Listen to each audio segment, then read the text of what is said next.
Nakakulong na ngayon sa New Quezon City Jail sa Payatas si dating Senador Bong Revilla matapos sumuko sa CIDG kagabi.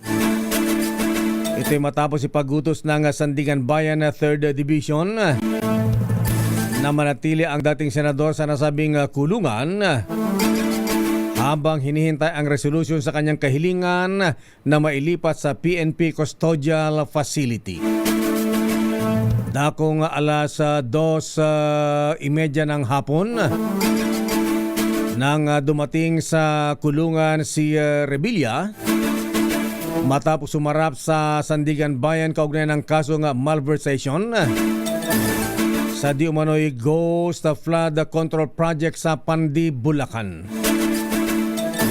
Itinakda ng korte ang pagbasa ng kanyang sakdal sa January 23 kung saan nakasabay ding tatalakayin ang kanyang paglipat o transfer request sa PNP facility. Samantala naglagang ang dating senador ng 90,000 pesos na pisa kaugnay sa kasong graft na sinampalaban sa kanya dahil pa rin sa 90.8 milyong Go Flood Control Project sa Pandi, Bulacan na nasa 4th Division ngayon ng Sandigan Bayan. Kaugnay niya, nakapagpiyansa na ng 90,000 pesos si dating Senator Ramon Bong Revilla Jr. sa Sandigan Bayan 4th Division para sa graft case laban sa kanya, kaugnay ng umano'y 92.8 million pesos na Ghost Flood Control Project sa Pandi, Bulacan. Sa kabila nito, hindi pa rin maaaring umuwi o makalaya si Revilla Jr.